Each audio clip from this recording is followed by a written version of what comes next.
fuerza de sentencia, como por ejemplo las actas de mediación, los laudos arbitrales, las sentencias extranjeras, el auto de pago en el proceso monitorio, ¿sí? Pero también otros documentos como contratos privados, como el contrato de prenda, el contrato de reserva de dominio y el contrato de hipoteca. ¿Ok? ¿Qué quiere decir esto? Para estos contratos no voy a necesitar iniciar un juicio per se, sino simplemente voy a iniciar directo la ejecución, el cobro de manera inmediata. Por ejemplo, si ustedes tienen una hipoteca con el banco no necesita presentar un proceso ordinario, monitorio, ejecutivo, sumario, ninguno de esos. Lo único que necesita es el contrato y con el contrato iniciar la fase de ejecución. ¿Ok? Hoy vamos a ver justamente todos estos pasos, todo lo que implica la fase de ejecución. ¿De acuerdo? Entonces, iniciamos señalando de que para poder ejecutar una sentencia, un laudo o lo que fuera, necesitamos poder acceder a la información de nuestro deudor. ¿Sí? Si es que nos están debiendo plata, $10,000, no sabemos cómo cobrar, necesitamos saber si es que tiene cuentas, si es que tiene carros, si es que tiene casas, ¿no es cierto? Entonces necesitamos acceso a la información. ¿Por qué necesitamos acceso a la información? Porque esta información es privada y reservada. Entonces, los únicos que pueden acceder a la información privada son los jueces. Pues a través del juez, de oficio o a petición de parte, vamos a pedirle que nos deje saber qué bienes tiene mi deudor para saber de dónde cobrar. Entonces, por ejemplo, le voy a pedir que oficie a la Superintendencia de Bancos, que está aquí al frente, y le diga: Superintendencia de Bancos, a su vez oficia a todas las instituciones financieras para saber si el deudor tiene o no bienes, ¿sí? Tiene o no cuentas en este caso, ¿ok? Y si es que tiene cuentas, retenga esas cuentas. Para eso sirve el acceso a la información. Luego vamos entonces a entrar ya a cómo se ejecuta cada una de estas obligaciones. La sentencia puede contener 3 tipos de obligaciones, las que ustedes ya conocen: obligaciones de hacer, de no hacer y de dar. Ahora, esta última obligación, la de dar, se divide en dos: en obligación de dar una cosa cierta y una obligación de dar una cosa genérica.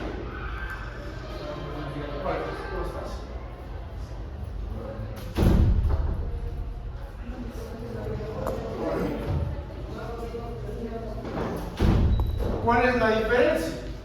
Que la cosa cierta está especificada, ¿no es cierto?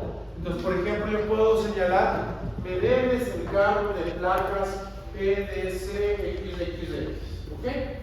Está especificado, es una cosa cierta. Pero también podría señalar: me debes un carro verde. ¿Cuál? El que sea. Eso es una cosa genérica.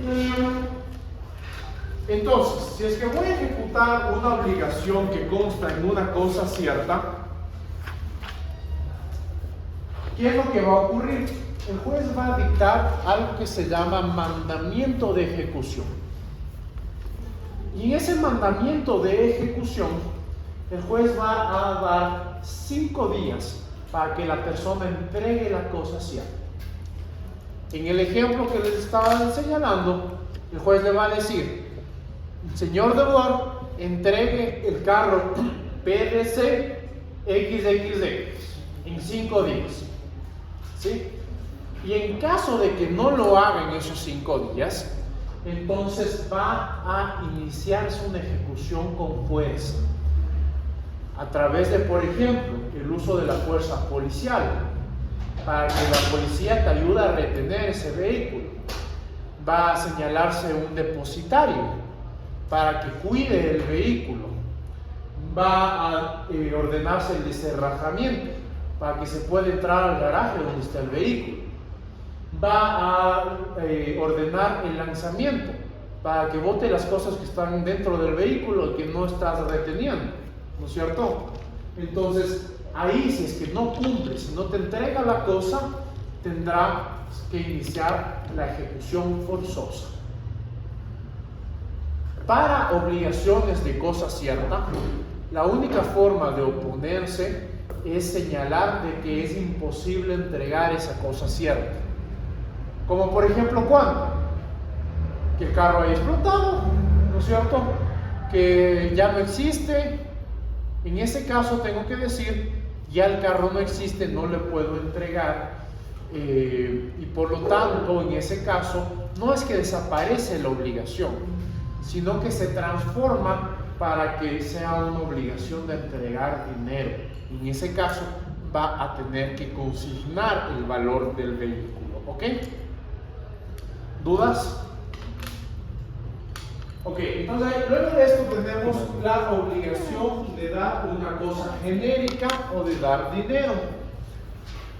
En este caso, el juez va a mandar o va a dictar un mandamiento de ejecución en el cual ordene el pago. Igual, 5 días. Y si es que no pagan en esos 5 días, va a iniciar la fase de ejecución forzosa. ¿Qué implica la fase de ejecución forzosa? Lo mismo que ustedes ya les acabo de explicar en la lámina anterior. Es decir, policía, depositario, y es para poder ejecutar. ¿Okay? Algo muy importante del tema de la ejecución de una obligación de dinero es que aquellas obligaciones que consistan en pensiones, tú puedes ejecutarlas no solo lo que se señala en la sentencia, sino también aquellas nuevas pensiones que en el proceso de ejecución se han generado. Ejemplo, pensiones alimenticias, creo que es lo que más pueden asimilar más rápido por los conocimientos que ya tienen. Litigan para que se fije una pensión alimenticia. Después de 10 meses tienen sentencia, en el cual se ha fijado una pensión alimenticia mensual. En esa misma sentencia les van a liquidar cuánto se está debiendo hasta esa fecha.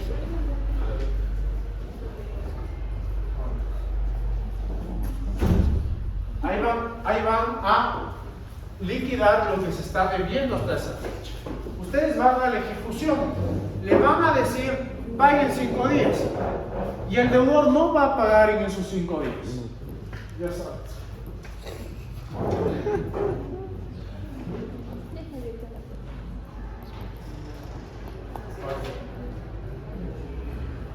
El deudor no va a pagar en esos 5 días. Van a iniciar el proceso de ejecución. Y el proceso de ejecución, póngase que demore 4 meses más. Entonces van a tener el derecho no solo de cobrar lo que la sentencia señalaba, sino la sentencia más el tiempo también en la ejecución. En este ejemplo, de los 4 meses adicionales, ¿ok? No van a requerir otra sentencia para volver a intentar cobrar, pues sería un círculo, ¿no es cierto?, interminable de sentencia, intento cobrar, ya se generaron nuevos meses, vuelvo a sacar sentencia, intento cobrar y sigo en ese círculo. Para eso está esta disposición. Si es que la deuda es en dinero y es en pensiones, puedo cobrar no solo lo que me diga la sentencia, sino las pensiones adicionales también. ¿Ok?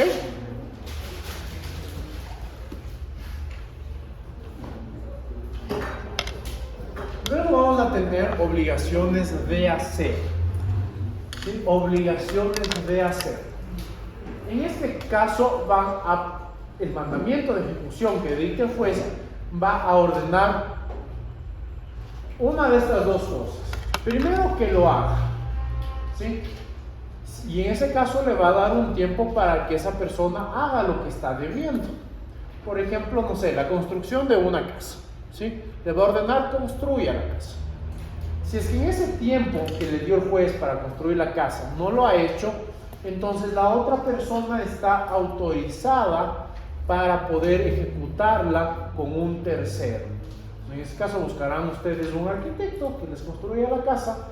¿Y cuál es el objetivo de esto? Que lo que le paguen a esa persona que va a ejecutar esa obligación se transforme de una obligación de hacer a una obligación de dar dinero, y ya van a poder cobrar como que fuera una obligación dineraria. ¿Ok? Ahora, puede pasar también de que ya no sea posible ejecutar, como por ejemplo que, o sea, un ejemplo extremo, pero que un aluvión se haya llevado el terreno, ya no pueden ejecutar, ya no hay terreno. ¿Ok? Entonces en ese caso lo único que cabe es el pago de la indemnización. Lo que los daños que les hayan causado, tienen que pagar la indemnización. ¿De acuerdo? Supongamos de que ustedes tenían un contrato de promesa de compraventa. El contrato de promesa de compraventa decía que ustedes tenían que construir para que llegue a la venta definitiva, y no acabaron de construir nunca. Perdieron el terreno porque les ejecutaron la promesa de compraventa, les ejecutaron la multa, ¿no es cierto? En ese caso, ustedes pueden, como daño, cobrar justamente eso, cobrar los daños que se han causado. Entonces pueden remitirle la multa a quien tenía que haber construido. ¿Ok? Parte de las obligaciones de hacer también es suscribir contratos o actos. ¿Ok? Es decir, suscribir un contrato o un acto es una obligación de hacer. ¿De acuerdo? En ese caso, el juez en el mandamiento de ejecución le va a obligar en los 5 días de que firme el contrato o el acto que tienen que entregar. Y si es que no lo hace, en este caso el juez le va a dar firmando, le va a dar suscribiendo.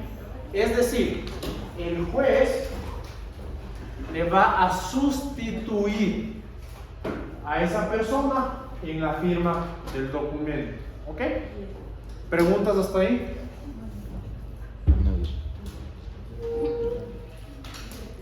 Luego vamos a tener obligaciones de no hacer.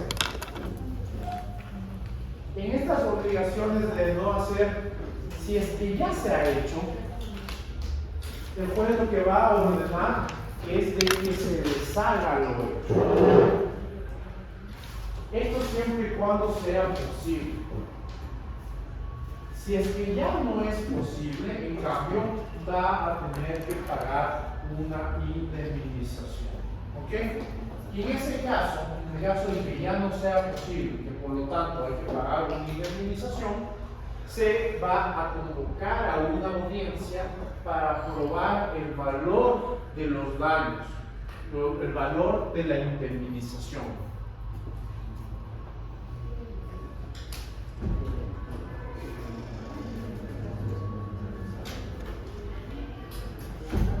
¿Qué se le ocurre en ejemplo de obligación de no hacer? Por ejemplo, digamos que yo trabajo en el KFC y me dan la fórmula secreta, yo no puedo dar la fórmula secreta a otra empresa, y en caso de que yo dé, la empresa no puede hacer el uso de esa fórmula y tampoco tendría que vender la fórmula como tal.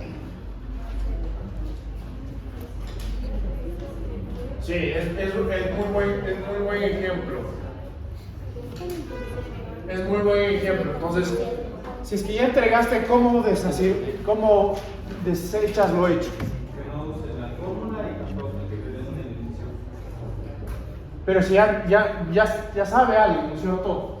No es posible que les hagas la acción, porque es la acción. Puedes prohibir, ¿no es cierto? Puedes prohibir que utilicen la fórmula, pero ya no puedes deshacer la acción.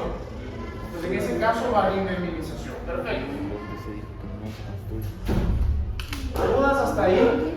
Obligación de dar cosa cierta, obligación de dar dinero, obligación de hacer, obligación de no hacer. ¿Dudas?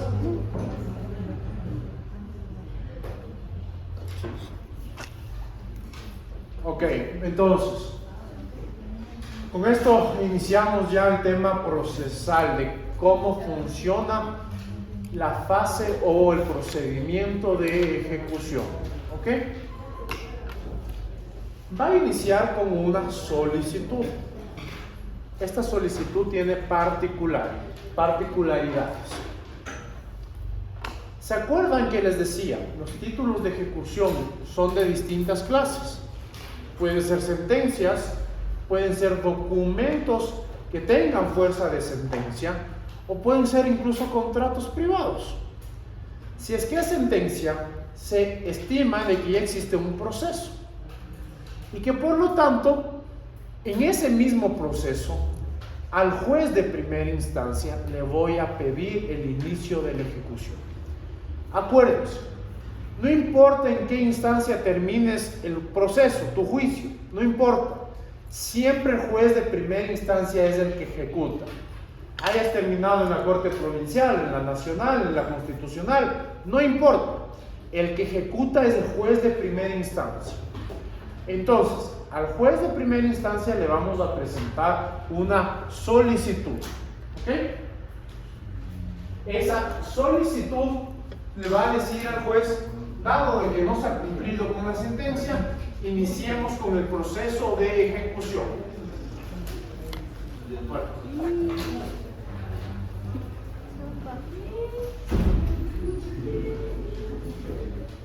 En cambio, habrán otros títulos de ejecución en los cuales no tengas procedimiento. Por ejemplo, en el laudo arbitral no tienes un proceso judicial. En la mediación no tienes un proceso judicial. En el contrato de hipoteca no tienes un proceso judicial. En esos casos, la solicitud implica presentar una demanda de ejecución. Y como entonces ahora ya es demanda, implica que tenga los requisitos del artículo 142 del COGEP, ¿no es cierto? Todos esos requisitos. Una vez que se ha emitido la solicitud de ejecución, el juez va a ordenar la liquidación de la deuda. Va a pedir que se designe un perito, o más bien dicho, va a sortear un perito, y ese perito va a tener que liquidar cuánto le estás debiendo. Porque usualmente no solamente estarás debiendo lo que se sentenció, sino lo que se sentenció más intereses, o lo que se sentenció más gastos. Y aquí, por ejemplo, en el momento de la solicitud, es admisible que presentes todas las facturas o recibos de gastos que has tenido para poder ejecutar esa obligación. Entonces, por ejemplo, el costo del perito tiene que sumarse a la liquidación. El costo de tus abogados tiene que sumarse a la liquidación, ¿de acuerdo? El perito va a emitir la liquidación, que es un informe señalando a cuánto asciende esa obligación. Y con esa liquidación el juez emite el mandamiento de ejecución, ¿de acuerdo? Solo hay una excepción para el tema de la liquidación, que es obligaciones laborales. ¿Por qué? Porque en los procesos judiciales laborales, el juez ya determina la cantidad cierta que te están debiendo. El juez te dice $200 por desahucio, $5,000 por despido intempestivo, $10,000 de triple de recargo, y suma y te dice cuánto es la cantidad, ¿sí? En ese caso ya no existe liquidación, ya está hecha la liquidación por el propio juez. El juez es el experto en esos casos, ¿ok? Entonces, luego de la liquidación viene el mandamiento de ejecución. ¿Qué es lo que va a decir el mandamiento de ejecución? Paguen 5 días o iniciamos la ejecución por la juez. Paguen 5 días o iniciamos la ejecución por la juez. Ese mandamiento de ejecución tiene que estar notificado. Si es que ya ha existido proceso, quiere decir que ya hay casillero, ¿no es cierto? Entonces notifico en ese casillero. Si es que no ha existido proceso, como por ejemplo, en una mediación, en el contrato de hipoteca, en el contrato de prenda, en el aula arbitral, tengo que iniciar con la notificación del mandamiento de ejecución con las mismas condiciones de la citación. Es decir, ese mandamiento de ejecución tengo que ir a notificarlo en persona, si no lo he encontrado en persona, por boleta electrónica, por la prensa, por Cancillería, por lo que se tenga que hacer, ¿sí? De acuerdo a la necesidad de cada caso. ¿Ok? ¿Preguntas, por favor?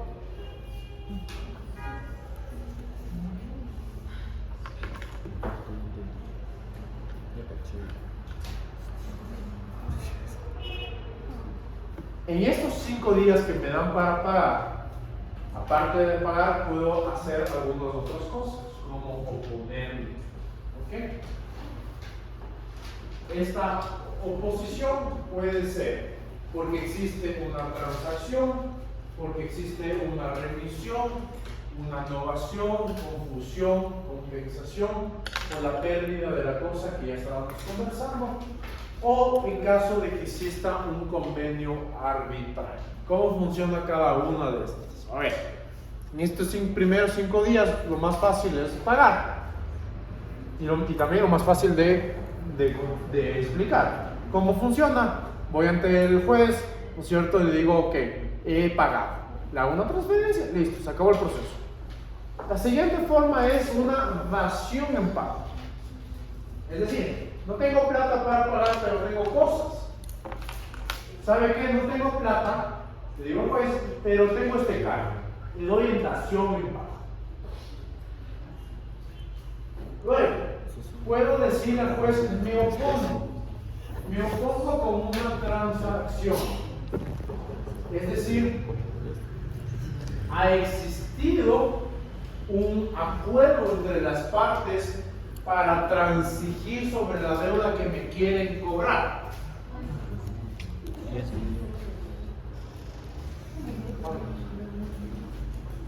Ponte que te hayan iniciado un juicio por el contrato de hipoteca. Y antes de que te notifiquen con el mandamiento de ejecución, hiciste una transacción con el banco. Después te notificaron con el mandamiento de ejecución, tienes que acercarte al juez, oponerte y decirle, tengo una transacción, he llegado a un acuerdo con el banco. Luego tenemos la remisión, ¿ok? Luego tenemos la remisión. ¿Qué es remisión?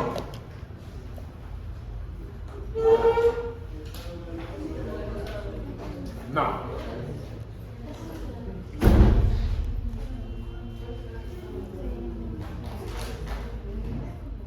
¿Qué es remisión? La remisión es una condenación de parte de la deuda. Entonces, supongamos que ustedes lograron que a quien estaban debiendo les firma un documento diciendo que les condenó una parte de la deuda. Eso es una remisión. Y la remisión, por ejemplo, existe también en materia administrativa y ahorita estamos viviendo una etapa de remisión, ¿no es cierto? Con la ley de eficiencia económica que se dictó en diciembre, hay remisión de los intereses y multas que se aplican en el SRI. Entonces, supongamos que está en un juicio un juicio de ejecución, en un procedimiento de ejecución en el cual cabe la remisión de la deuda del SRI.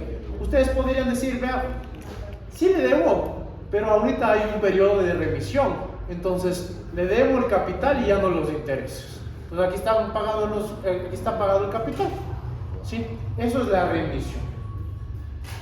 Luego tenemos la novación. ¿Qué es la novación? Sustituir una obligación vieja por una obligación nueva, ¿ok? Puedo hacer lo mismo, voy al juez y le digo, miren, me estaban cobrando la obligación vieja, esta obligación yo ya la nové, ya no me pueden cobrar esta obligación, ¿de acuerdo? Ahora ya tengo otra obligación, Luego tenemos la confusión. ¿Qué es?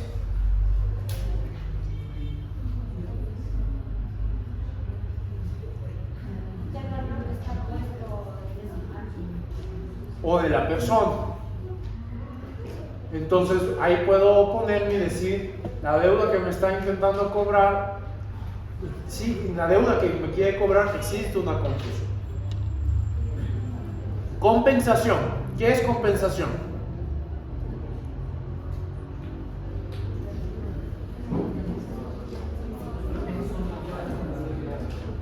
Existen dos deudas.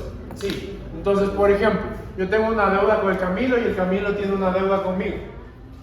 Entonces, claro, el Camilo me demanda a mí para cobrarme y yo me presento al juez y le digo, cierto es que le debo a Camilo, pero él también me debe a mí. Compensemos lo que está debiendo. Y si es que hay saldo, entonces le acabo de pagando el saldo.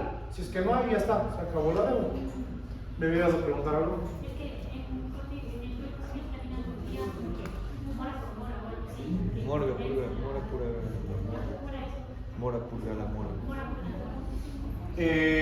No, aquí no es, digamos, no es una oposición de que existe mora, sino es una oposición de que vamos a compensar los créditos, ¿sí? Es decir, no es que no vas a cumplir, sino es que vas a pagar a través de una compensación. Luego tenemos la pérdida de la cosa, que esto ya les di un ejemplo, ¿no es cierto? Se destruye el carro, no puedo entregar el carro, quiere decir, no se extingue la obligación, sino simplemente se transforma. Y luego la última es una excepción de existencia de convenio arbitral. Supongamos que en un contrato de prenda, en uno de promesa, una compraventa con reserva de dominio, o en uno de hipoteca, hay establecido un acuerdo arbitral.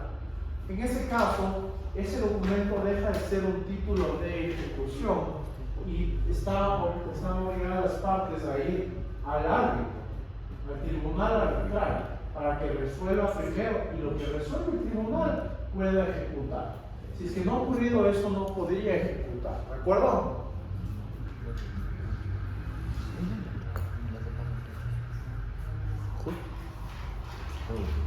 Con el pago yo puedo decir, ¿sabe qué? Deme fórmula de pago. ¿Ok? ¿Cómo funciona esto? Primero, algo muy importante, y no se vayan a confundir con administrativo. En procesal, la fórmula de pago o la solicitud de fórmula de pago no suspende la ejecución, mientras en administrativo sí. ¿Ok? Ok, entonces, presento mi fórmula de pago, le digo quiero pagarte en cuotitas. Esta fórmula de pago tiene obligatoriamente que contener una garantía. ¿Ok? ¿Por qué? Porque si es que fallo a la fórmula de pago, la garantía va a ser tasada y después va a ser rematada. ¿De acuerdo? Ahora, supongamos que no quiero pagar con una fórmula de pago, quiero pagar con una dación en pago. En ese caso, entonces le digo, mira, no tengo plata, pero tengo este carro, te entrego el carro. En ese caso, entonces va a haber un avalúo y el remate del vehículo para que se pueda pagar o saldar la deuda. ¿De acuerdo? ¿Dudas, por favor? Sí, ¿cuántas? En el remate aquí aplica como está en administrativo, que primero empieza con el 100% de las estimadas. Ya vamos a ver eso. Hoy vamos a ver eso. Si es que no he pagado, no he propuesto fórmula de pago, no he hecho una dación en pago, quiere decir que incumplí la obligación. Si es que incumplí la obligación, lo primero que va a ordenar el juez es publicar que soy incumplido. Va a publicar en la página del Consejo de la Judicatura que existe una sentencia incumplida de parte de una persona. ¿De acuerdo? Lo segundo que va a hacer es iniciar los embargos. Una vez retenido y embargadas las cosas, va a ordenar los avalúos. Luego se va a hacer un informe pericial en sus avalúos. Y de ese informe pericial puedo oponerme. Si es que me opongo, va a haber una audiencia. ¿De acuerdo? Vamos con algo que ustedes ya saben, pero vamos a repetir porque es otra clase.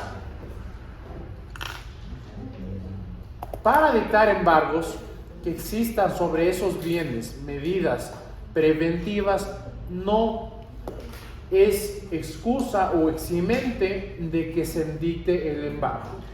Acuérdense, quien tiene derecho para el embargo es el primero que llegue al embargo, no el primero que evitó una medida preventiva, no el primero que retuvo, no el primero que hizo una prohibición de enajenar, no, el primero que embargó.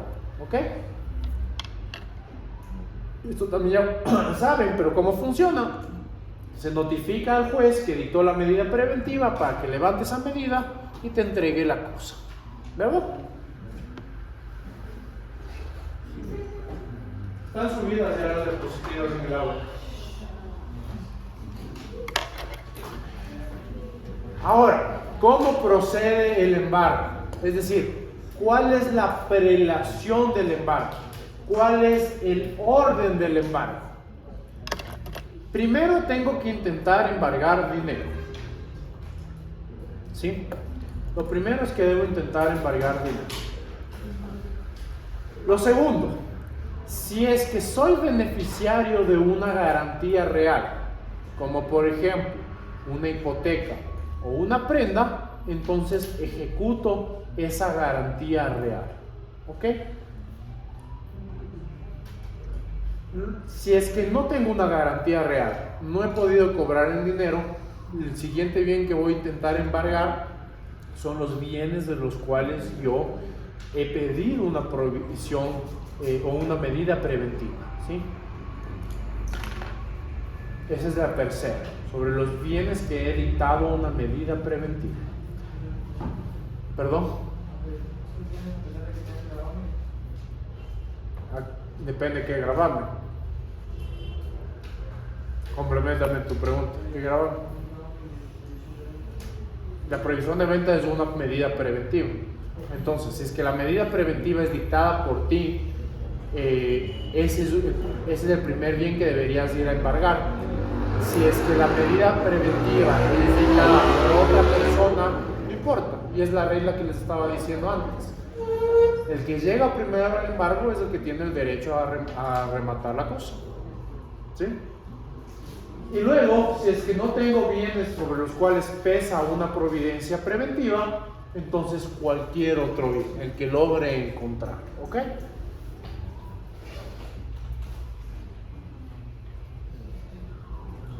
Esto va a ser rápido con ustedes porque ya vimos en otra clase y funciona igualito.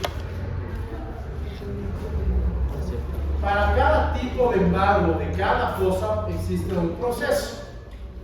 Si es que voy a embargar dinero, tengo que ordenar la aprehensión del dinero y una vez ordenada la aprehensión del dinero, ordeno que se transfiera a la judicatura. ¿Ok? Si es que voy a embargar créditos, en cambio, ordeno la aprehensión del crédito y le ordeno a ese deudor, de mi deudor, que no le pague, sino que me pague a mí directo. ¿Ok? A ver, entonces, pongo ejemplo de esto. Supongamos que ustedes tienen una sentencia en contra de una constructora. Y resulta que la constructora a la vez le contrató el Ministerio de Obras Públicas. Y está ejecutando una obra. Ustedes pueden acudir al Ministerio de Obras Públicas y decir: yo sé que tiene un contrato y que por lo tanto va a tener una deuda con el contratista. Pero resulta que ese constructor también me debe a mí. Desde este momento, con la notificación del juez, ya no le debe a él, me debe a mí. Págueme directo. ¿Ok? Embargo de cuota o de derechos. También puedo embargar cualquier cuota o cualquier derecho. En ese caso, lo que voy a hacer es notificarle al copartícipe o al cónyuge para que estos sean los depositarios. Supongamos una casa en copropiedad.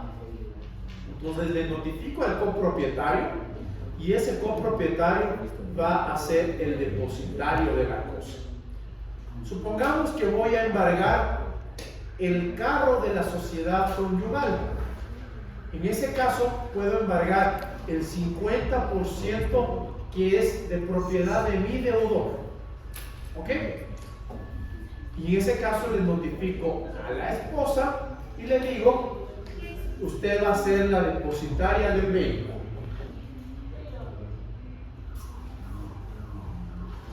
Luego tenemos el embargo de bienes muebles. ¿Cómo funciona? Dicto la aprehensión, se designa un depositario. Ustedes ya saben, el depositario es un cuidador aprobado por el Consejo de la Judicatura, ¿no es cierto? Y ese depositario va a levantar un inventario. ¿Qué es el inventario? Un listamiento de los bienes que va a aprender. Luego, si tenemos embargo de vehículos, con las mismas reglas del embargo de muebles, más que se puede pedir la intervención de la fuerza pública, de la Policía Nacional, para que inmovilice el vehículo. Entonces, si le encuentran a un vehículo que tiene una aprehensión y le hacen en un retén, ¿no es cierto?, le hacen parar, la policía tiene la obligación de detenerlo ese momento y entregarle al depositario. ¿De acuerdo? Luego tenemos el embargo de unidad productiva. Esto es algo que también vimos en administrativo. Es decir, puedo embargar el negocio como tal. No embargo la construcción, no embargo la maquinaria, no embargo los lotes, embargo el negocio. En ese caso se designa un depositario. Ese depositario, ustedes ya saben que tiene una particularidad. Tiene que ser un depositario conocedor, porque a la final se va a volver el gestor del negocio. Se va a volver el administrador del negocio.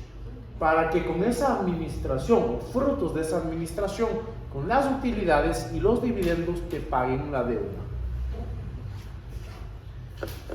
Luego tenemos obviamente el embargo de inmuebles. ¿Cómo funciona? Se dicta la pensión, pero el inmueble no puedo trasladarlo, ¿no es cierto? Lo que hace el depositario es ir a hacer un inventario, un detalle de cómo está la propiedad que va a él a cuidar y cerrarlo. Y si es que el inmueble ha tenido un contrato de arriendo y hay arrendatarios quienes están viviendo en el inmueble, el depositario se vuelve el arrendador, va a ser quien cobre los arriendos, los cánones de arriendo, ¿de acuerdo? Explicado cómo funcionan los embargos de acuerdo al tipo de cosa que voy a embargar. Hay que decir que hay preferencias para los embargos. La primera es la preferencia hipotecaria. Quiere decir que el beneficiario de una hipoteca tiene preferencia para embargar esa cosa sobre cualquier otra persona. ¿Sí? Supongamos que ustedes tienen una deuda con una persona y esa persona no quiere pagarles, van al registro de la propiedad o piden acceso a la información y les dicen hay una casa. Piden las escrituras piden el certificado de gravamen de la casa y resulta que la casa tiene hipoteca. Es decir, el banco va a tener preferencia de cobrar sobre esa casa antes que ustedes. ¿Sí?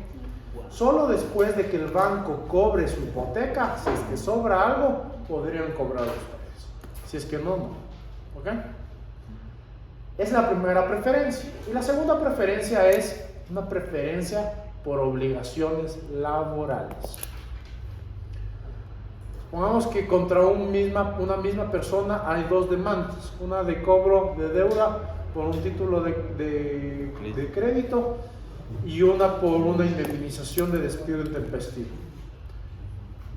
El ex trabajador que obtuvo la sentencia laboral va a tener preferencia para cobrar la deuda sobre ustedes, que es una deuda de segundo orden, ¿de acuerdo? Es lo mismo cuando alguien se declara, una empresa se declara en bancarrota. Sí, hay otras reglas, pero ahí es, primero pagas al Estado, luego pagas a la Seguridad Social, luego pagas a los trabajadores y después pagas a todo el resto.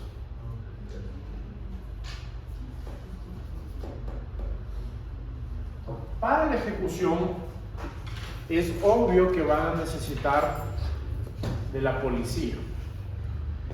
policía nacional además, ¿sí?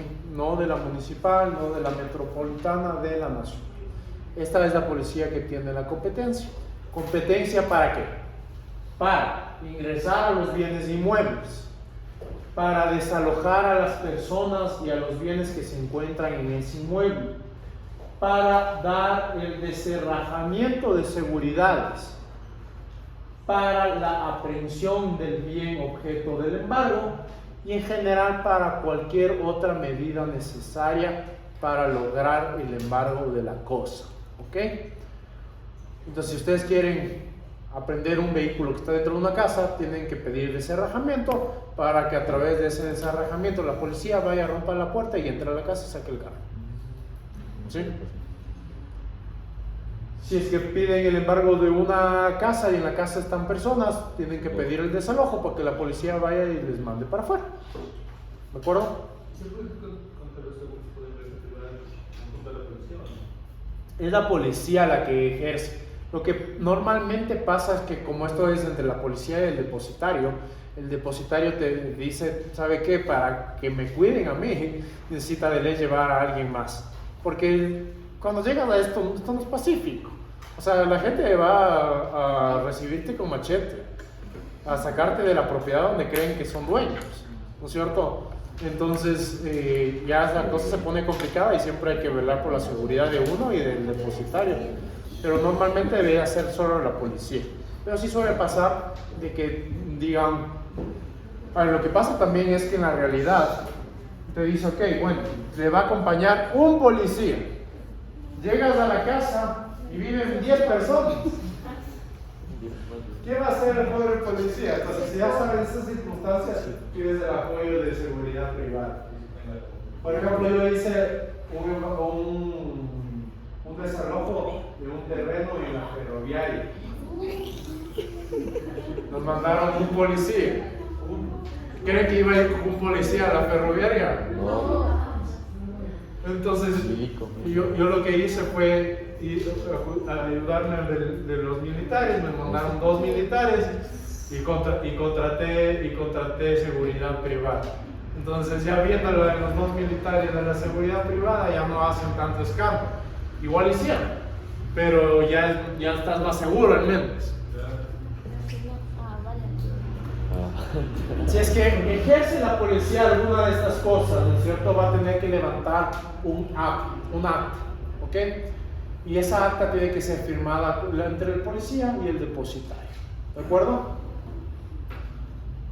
En los casos que se requieran inscripción, esa acta se va a inscribir. Por ejemplo, en el caso de los bienes inmuebles, se inscribe en el registro de la propiedad. El embargo solamente se puede suspender con el pago. ¿Ok? Y una vez hecho el embargo, es el depositario el que se queda con el cuidado de la cosa. ¿De acuerdo?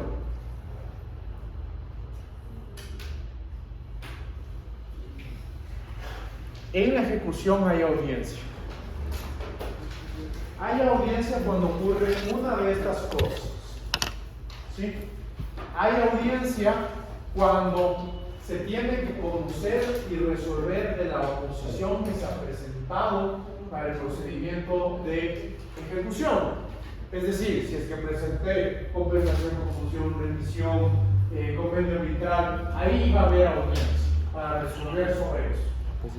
Va a haber audiencia también si es que necesito aprobar una fórmula de pago. Si yo he dicho, ok, voy a pagar mis gotitas, va a haber una audiencia para que se acepte o se envíe esa fórmula de pago. Va a haber audiencia también si es que una vez entregado el informe de avalúo de una cosa, yo me he opuesto, ¿ok? Para poder contradecir el informe presentado, el avalúo presentado.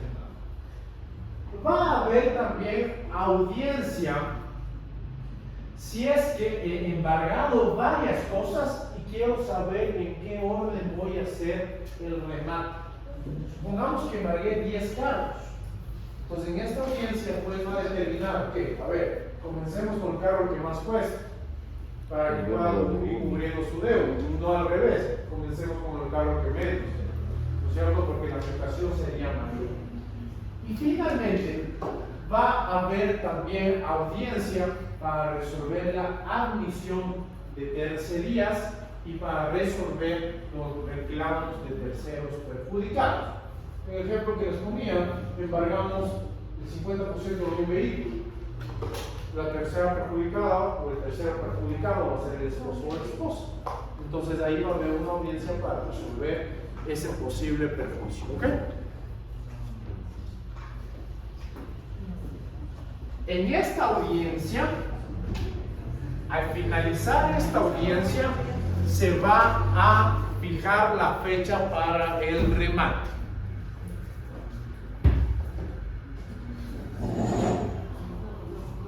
¿Qué pasa si no voy a la audiencia?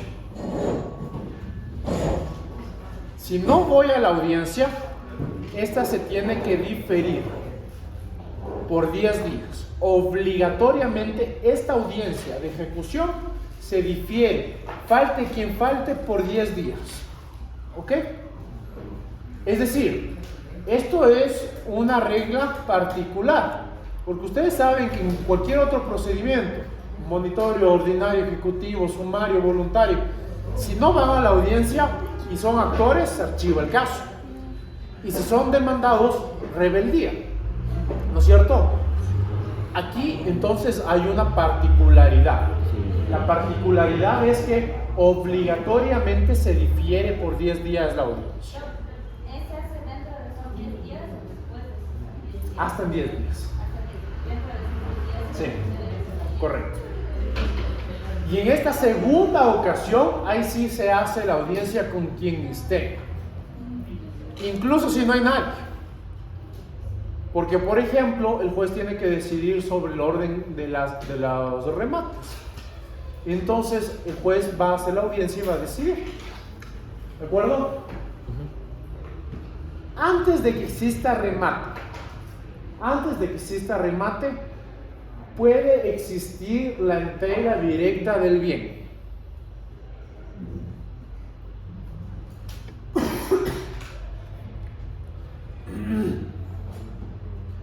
¿Cuándo procede la entrega directa del bien? Cuando es dinero. Y esto creo que es obvio, ¿no es cierto? No vamos a ir a rematar los billetes, simplemente vamos a entregar los billetes. Lo segundo, si es una especie o cuerpo cierto que yo haya exigido en la demanda. En el ejemplo que les ponía hace un rato, si yo exigí que me entreguen el carro de placas PDC y retuvieron y embargaron el carro, antes de que haya remate me tienen que entregar a mí, pues, porque yo estoy pidiendo que me entreguen ese carro. Y tercero, si es que yo he pedido en la demanda bienes genéricos. Yo pedí que me están debiendo 1000 tomatodos y embargué 1000 tomatodos, pues les pido que me entreguen, no importa cuáles sean, ya están, son bienes genéricos, ¿ok? Si es que no hay entrega directa, va a haber entonces remate. Ustedes ya saben que para los bienes muebles e inmuebles se hace remate electrónico, ¿no es cierto? Esa es la regla general. ¿Dónde? En la página del Consejo de la Judicatura. Y por acuerdo puede hacerse o por martillador público o por otra institución autorizada para hacer remates. Esa es la regla general, remate electrónico. Y por acuerdo, si es que entre acreedor y deudor, imputante y imputado se ponen de acuerdo, se puede establecer otra forma de remate a través de entidades autorizadas o martillador. Y aquí hay una excepción a estas reglas de los muebles y de los inmuebles, los títulos valores. Los títulos valores se rematan obligatoriamente por casa de valores. ¿Ok?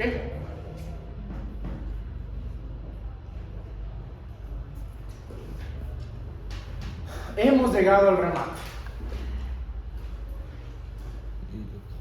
Para que exista remate tiene que haber primero un aviso. Y esto es muy parecido a lo que ya vimos el miércoles en clase, en administrativo. De hecho es igual. Tiene que haber un aviso hasta mínimo con 20 días de anticipación de que va a haber un remate. El día del remate pueden haber posturas. Estas posturas pueden ser de pago en contado o de plazo fijo. Si voy a rematar de pago en contado, tengo que caucionar el 10%. Si es que voy a rematar a pago a cuotas, tengo que caucionar el 15%. ¿Ok? Si es que en el primer llamamiento me he presentado, tengo la obligación de ofertar mínimo el 100% del avalúo. Si es que no ha habido remate en el primer llamamiento, en el segundo mínimo el 100% del avalúo. Si no ha habido remate en el segundo, en el tercer llamamiento mínimo el 75% del avalúo. ¿De acuerdo? Para remates de bienes inmuebles, tengo que postular hasta el pago en plazo máximo en 5 años y además se pagan intereses. ¿De acuerdo? Ya están subidas, no te preocupes.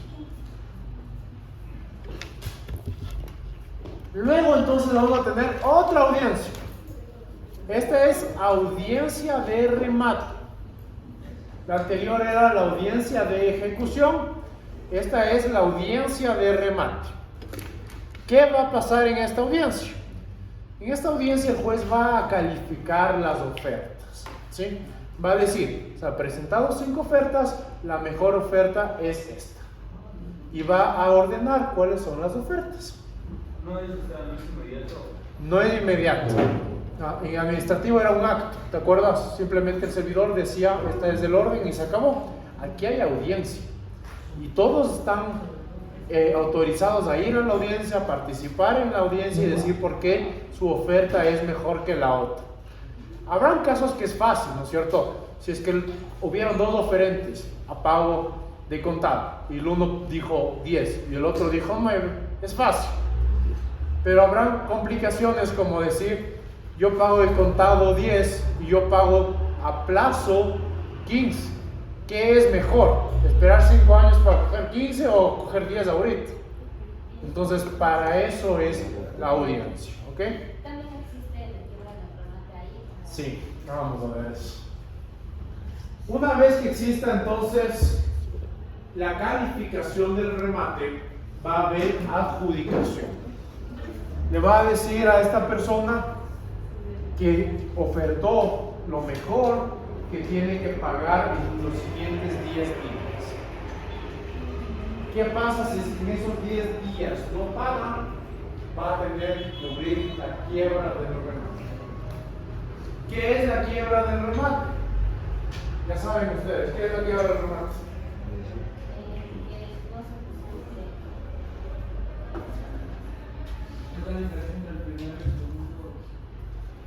Sí. Esa es la quiebra del remate. La diferencia entre el mejor postor y el valor en que se adjudicó. No necesariamente el segundo, sino el que se adjudicó. Porque una vez de que el segundo sea llamado a adjudicarse, el segundo puede negarse y ya no está obligado a la quiebra del remate. Solo el primero está obligado a la quiebra del remate. ¿De acuerdo? Pongamos un ejemplo. Supongamos que hubo X, Y y Z, ¿sí? Este ofertó 10, este ofertó 9, este ofertó 8. Entonces le dicen pague sus 10 en los siguientes 10 días. Y no aparece. Le van a llamar al segundo y le van a decir, usted ofertó 9, ¿quiere o no quiere? Y el segundo ya no está obligado a aceptar. En ese caso él podría decir no. Le van a llamar al tercero y el tercero le va a decir sí quiere. Entonces, la quiebra del remate es la diferencia entre este y este. ¿Sí? Es la diferencia entre la mejor oferta y el valor al adjudicado. Sí. Puta, sí, perdón. No, pues ahora hablar que es.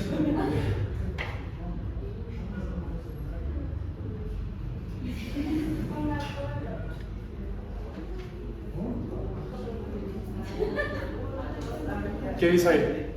Abajo. Sí. Borrado fácil. Bueno, sigamos. ¿Qué pasa si es que no hay remate? También hay derecho a retasación. Para que se haga un nuevo evalúo, se baje el evalúo y a ver si ahí vienen oferentes. ¿Qué pasa si hay remates y no alcanza para cubrir la deuda? Nuevos remates. Sigo buscando cosas con que poder cubrir mi deuda. ¿Sí? ¿Y eso puede ir también, por ejemplo, una deuda con un garante? ¿Puede ir con garante o no? Si es que es un garante solidario, claro. Hay dos tipos de garantes, garantes solidarios y subsidiarios. El solidario le puedes cobrar primero o al mismo tiempo.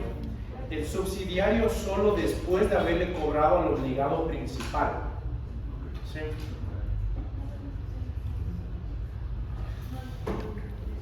Si es que sí hubo adjudicación, va a haber entonces el auto de adjudicación y ese auto de adjudicación se va a protocolizar. ¿Ok? Esa protocolización va a inscribirse si es que se requiere para ese bien. Por ejemplo, para los inmuebles de ley se va a inscribir. Para el auto de ley se va a inscribir.